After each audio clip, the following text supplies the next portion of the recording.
Assalamualaikum warahmatullahi wabarakatuh. Waalaikumsalam. Selamat pagi anak-anak Bu Nisa semuanya. Mudah-mudahan kita semua di pagi hari ini sehat ya. Kita doakan juga buat teman-teman kita yang lain yang tidak mengikuti live teaching ini. Kita doakan mereka juga dalam keadaan sehat-sehat saja. Oke, nak, hari ini kita masih membahas tentang kelanjutan dari materi minggu yang lalu ya. Jadi masih ada kaitannya dengan politik etis karena minggu lalu materi kita itu ada menyangkut sedikit tentang politik etis. Nah, untuk minggu ini juga masih akan dibahas tentang politik etis karena berkaitan tentang ya para generasi-generasi yang lahir dari politik etis, para elit-elit politik kita, elit-elit bangsa kita yang memang terlahir dari adanya politik etis ini. Dan semangat kebangsaan dari masyarakat Indonesia itu juga terlahir salah satunya dari politik etis. Nah, saya akan memberikan PPT saya. Silahkan kalian lihat ya PPT saya. Nah, untuk pokok bahasan kita pada minggu ini adalah kita ingin lebih melihat lagi tentang munculnya golongan elit baru di Indonesia, dan juga nanti kita akan membahas bagaimana ketika munculnya elit politik baru di Indonesia secara nggak langsung juga nanti akan menumbuhkan kesadaran kebangsaan Indonesia.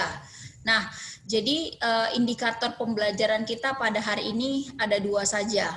Nah, kita akan membahas ya satu persatu. Nah, seperti yang saya katakan tadi bahwasanya ya materi bahasan kita pada minggu ini masih saja berkaitan tentang politik etis. Nah, apa yang dimaksud dengan politik etis? Nah, politik etis itu adalah ya pemikiran yang menyatakan bahwa pemerintah kolonial memegang tanggung jawab moral bagi kesejahteraan pribumi. Jadi pemikiran ini lahir ketika timbul kritik terhadap penerapan tanam paksa yang diterapkan oleh Van den Bosch.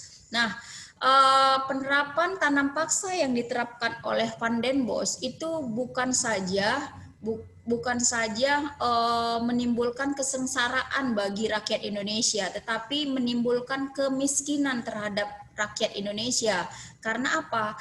Karena pada dasarnya apa yang diterapkan pada sistem tanam paksa itu sudah memberatkan, kemudian ketika terjadi praktek di lapangan tambah memberatkan.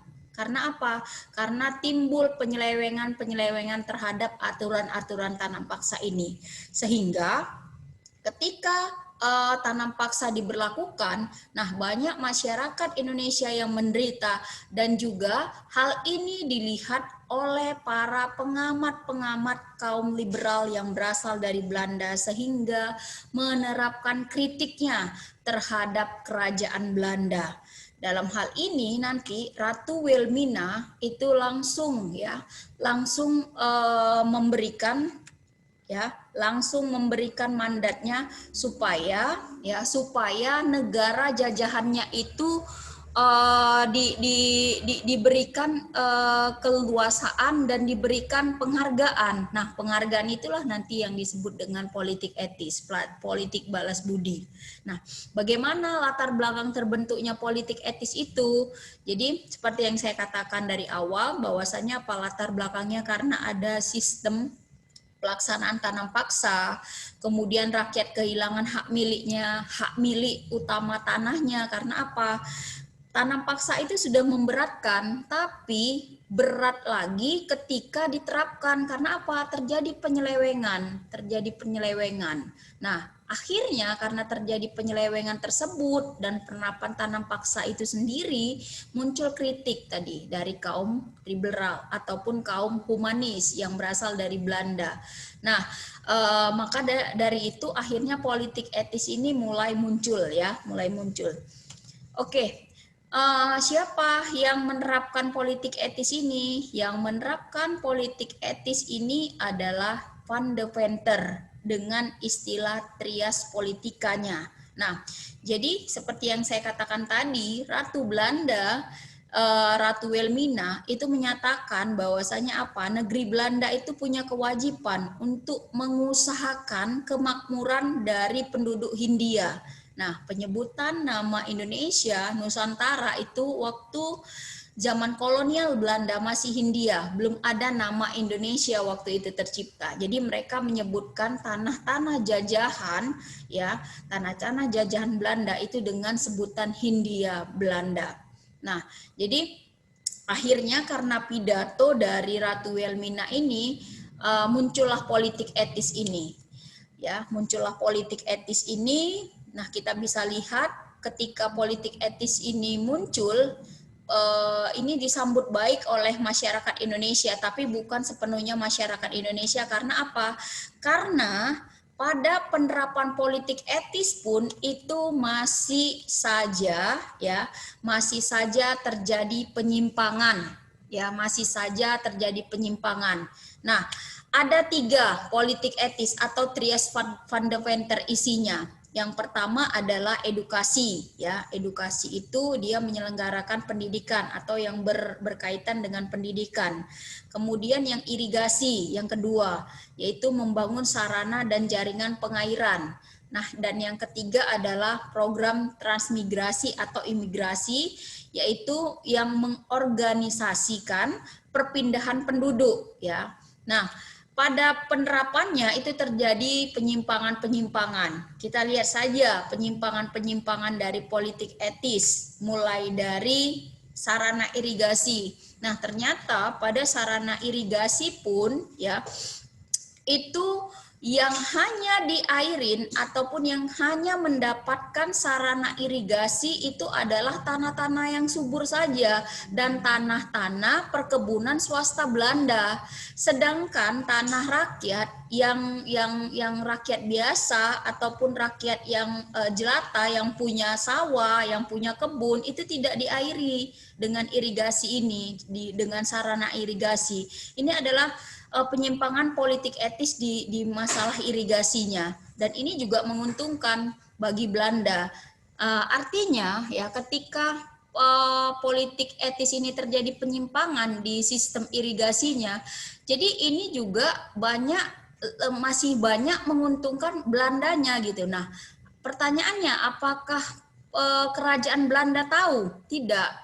Kerajaan Belanda itu tidak tahu, tetapi ya golongan-golongan humanis ataupun golongan liberal yang berasal dari Belanda ini tahu dan terus memantau pada saat itu, ya. Dan memantau kemudian mengkritik. Akhirnya apa? Akhirnya sebagian dari tanah-tanah milik rakyat itu ikut diairin juga. Nah, ini ada prosesnya ya. Kemudian yang kedua di masalah penyimpangan di bagian edukasi. Nah, pemerintah Belanda itu dia memang membangun sekolah, tapi sekolah-sekolah yang ditujukan untuk masyarakat Indonesia itu dikelas-kelaskan. Untuk kelas 1 itu adalah untuk golongan para anak-anak pegawai negeri atau orang-orang yang kedudukannya itu pada pemerintahan Belanda itu seperti bupatinya, kemudian kepala desanya. Nah, mereka boleh mengikuti di kelas 1 ini, di kelas yang pertama.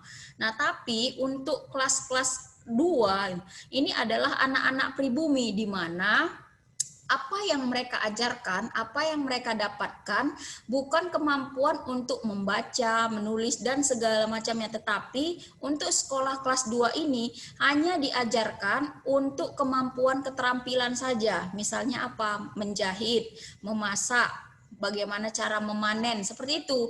Jadi untuk belajar membaca, menulis itu adalah untuk anak-anak golongan yang pertama saja, untuk anak-anak pegawai dan orang-orang berharga. Nah, ini penyimpangannya. Seharusnya kan tidak terjadi diskriminasi di pendidikan ini.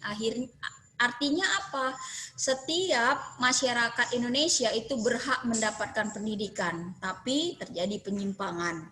Nah, untuk di bagian migrasi ataupun transmigrasi, itu penyimpangannya bisa kita lihat ya, untuk daerah-daerah penyebaran penduduk hanya daerah-daerah di mana daerah tersebut itu membutuhkan banyak buruh. Seperti apa? Seperti Sumatera. Nah, itu membutuhkan buruh yang sangat banyak yang disebut dengan kuli kontrak.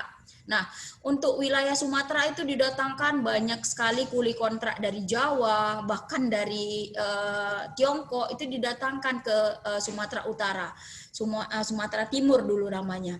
Nah, kuli kontrak itu didatangkan untuk apa? Untuk membangun usaha-usaha perkebunan swasta milik Belanda. Sementara untuk wilayah-wilayah yang lain tidak. Nah, inilah yang dimaksudkan dengan penyimpangan-penyimpangan politik etis yang terjadi pada saat itu.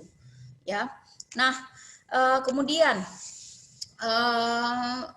bagaimana juga akhirnya nanti politik etis, walaupun dia nanti di sini berjalan dengan sebagaimana mestinya, tetapi politik etis juga mengalami suatu kegagalan. Nah, jadi kenapa kegagalan? Ya karena tadi banyak penyimpangan-penyimpangan. Nah, walaupun terjadi banyak kegagalan, setidaknya masyarakat Indonesia untuk golongan-golongan kelas 1 sudah mempunyai pendidikan yang layak. Artinya, ya, untuk kelas nomor 1 ini, para anak bangsa ataupun penerima dari politik etis di bagian edukasi itu sudah mendapatkan ilmu. Nah, mereka dikuliahkan sampai luar negeri dan mereka mendapatkan pengajaran di sana, bagaimana paham-paham yang berkembang di luar negeri itu mereka dapatkan. Nah, ketika mereka dapatkan bagaimana pengetahuan yang ada di luar negeri sana, mereka merasa bahwasanya ini nggak boleh terjadi. Indonesia itu harus merdeka. Nah, makanya ya dari politik etis ini akan menimbulkan satu satu penjelma, di mana penjelma ini akhirnya membuat orang-orang Indonesia itu merasa politik etis ini adalah bagian yang menguntungkan bagi mereka, ya, walaupun politik etis ini hanya berlaku untuk anak-anak mampu ataupun anak-anak yang mempunyai orang tuanya yang mempunyai kedudukan bagus pada saat itu. Nah, jadi timbullah golongan-golongan elit politik, ya, elit politik yang kita lihat dari penerapan politik etis ini. Nah, walaupun dia mengalami kegagalan, tapi kita sangat beruntung sekali karena apa? Politik etis ini telah dijalankan di Indonesia. Nah, kalian bisa lihat gambar yang ada di sebelah. Nah, itu adalah sekolah untuk anak-anak di kelas 1. Ini adalah anak-anak dalam tanda kutip anak bangsawan. Ketika ayahnya seorang bupati, mereka itu mendapatkan pengajaran seperti ini. Jadi dengan kursi yang bangku yang terbilang bagus untuk pada saat itu, tetapi untuk kelas 2 nanti mereka tidak mendapatkan seperti ini. Nah, ini adalah untuk golongan-golongan di kelas 1 ya. Nah, kemudian kalau kita lihat di sini ya gambar-gambar yang saya munculkan, yang saya perlihatkan, kalian bisa lihat. Nah, timbulnya elit nasional itu karena adanya politik etis tadi. Karena apa? Karena mereka bersekolah, mereka mendapatkan pengetahuan, dan itu mereka terapkan di Indonesia, di Nusantara, dan mereka mulai mengkritik kebijakan-kebijakan Belanda. Oke. Nah, dari munculnya ya politik etis tersebut kemudian memunculkan golongan elit. Nah, kemudian dari golongan elit itu akhirnya merasa bahwasannya apa? Butuh kesadaran nasional ya. Butuh penyatuan nasional untuk apa? Bersatu melawan kolonialisme. Nah, jadi timbullah kesadaran nasional. Jadi kesadaran nasional atau yang kita kenal dengan istilah nasionalisme adalah kesadaran bersama untuk membentuk suatu bangsa. Jadi ada faktor internal dan ada faktor eksternal yang mempengaruhi kesadaran nasional ini. Mulai dari faktor internalnya itu adalah penderitaan rakyat Indonesia, kemudian perkembangan politik etis itu adalah faktor internal. Kemudian nanti di faktor eksternal itu adalah kita melihat bahwasanya Jepang bisa menang terhadap Rusia, menang perang terhadap Rusia. Padahal kita tahu sendiri bahwasanya Rusia adalah negara besar, negara di Eropa sana yang kekuatan militernya sangat kuat, tetapi bisa dikalahkan Jepang pada saat itu. Ini mengakibatkan bahwasanya apa? Loh, kenapa Jepang bisa menang, kita nggak bisa, seperti itu. Nah, ini adalah faktor eksternal terbentuknya kesadaran nasional di Indonesia. Ya, jadi nanti timbulnya kesadaran nasional sehingga nanti terjadinya pergerakan nasional, timbul pergerakan nasional di mana ketika pergerakan nasional ini akan menumbuhkan organisasi-organisasi yang memperkuat semangat identitas nasional di Indonesia. Mulai dari nanti ada berdirinya Budi Utomo, kemudian organisasi-organisasi lain. Nah, ini akan kita bahas untuk materi yang berikutnya untuk minggu depan. Ya, ini saja mungkin materi kita untuk hari ini. Ya, silahkan untuk bagi yang ingin bertanya, silahkan Nak. Yang berkaitan tentang elit politik dan juga masalah nasionalisme, silahkan. Mem, saya pengen bertanya, Mem. Ya, silahkan sebutkan namanya, Nak. Nama saya Putri Dini, Mem, dari kelas 11 Averus. Ya. Saya ingin bertanya, Mem, untuk anak-anak pejabat dalam negeri, Mem, misalnya kayak anak-anak kayak zaman dulu tuh misalnya anak presiden dari Indonesia itu, Mem, itu sekolah di kelas 1 atau kelas 2, Mem? Untuk pada saat ini itu belum ada presiden, ya kan? Karena kita kan masih dijajah sama Belanda. Jadi mungkin yang kamu maksudkan ini adalah anak-anak bupati ataupun orang-orang yang bekerja pada Belanda. Nah, anak-anak yang bekerja, orang tuanya bekerja pada Belanda itu mereka masuk di dalam kelas yang pertama. Itu dia, Pudin. Ya, tapi kalau misalnya masyarakat biasa, seperti kalau kita kategorikan sekarang ini seperti kita, nah itu masuk ke dalam golongan yang kedua dia. Tapi kalau misalnya kita contohkan misalnya dia anak gubernur, dia masuk ke golongan yang pertama. Dan anak presiden, ya itu masuk ke golongan pertama karena mereka merupakan elit politik yang nomor satu yang ada untuk saat ini. Seperti itu, Pudin. Ada lagi, silakan. Ya, terima kasih, Mem. Ya, yang lain silahkan. Mem, saya ingin bertanya, Mem. Ya, silahkan. Prio ya. Iya, Mem. Mem, itu tadi maksud gerakan Turki Muda apa, Mem? Oh, gerakan Turki. Faktor eksternal elit gitu, Mem. Oke. Ini ya, gerakan Turki Muda ya. Iya, Mem. Oke.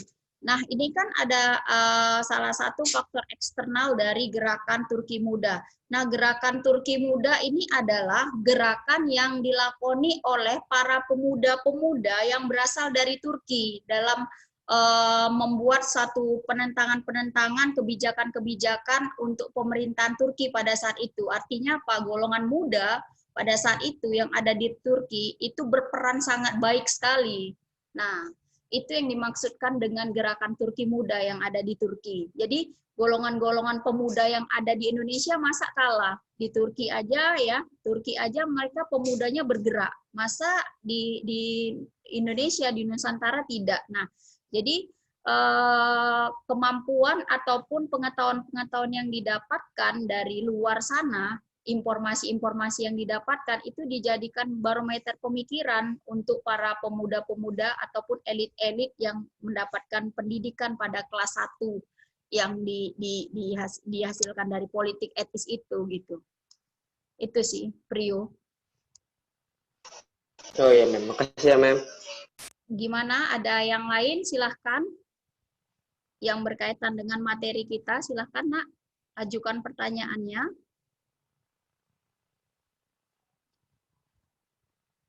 Oke. Nah, kalau misalnya kalian tidak ada pertanyaan lagi, nah untuk minggu depan ya materi kita itu adalah tentang pergerakan nasional ya, tentang pergerakan nasional mulai dari nanti pendirian Budi Utomo, kemudian Sarekat Dagang Islam, Muhammadiyah, Indes Partis, kemudian sampai dengan Partai Indonesia Raya. Nah, itu bisa, ini kalian lihat dulu di slide yang saya tampilkan, ini kalian lihat, kemudian kalian lihat ya, kalian lihat di Google. Nah, silahkan kalian tulis pertanyaan-pertanyaan yang berkaitan dengan pergerakan nasional ini untuk kita bahas pada materi minggu depan. Ya, bisa ya? Bisa ya, Nak? Mem, tapi minggu depan UTS, Mem. Oh iya, minggu ada live Zoom ya, juga, Mem. tanggal 21 ya? Iya, Mem. Oke, iya, saya lupa. Nah, untuk berarti minggu sekali lagi ya, ini materi kita untuk minggu sekali lagi tentang pergerakan nasional ya. Oke, demikian saja untuk pertemuan kita pada minggu ini tentang munculnya elit politik dan juga tentang kesadaran nasionalisme yang ada di Indonesia yang ditimbulkan dari politik etis. Sekian dari saya ya. Terima kasih. Assalamualaikum warahmatullahi wabarakatuh. Waalaikumsalam warahmatullahi wabarakatuh. Waalaikumsalam warahmatullahi wabarakatuh. Oke. Waalaikumsalam warahmatullahi wabarakatuh.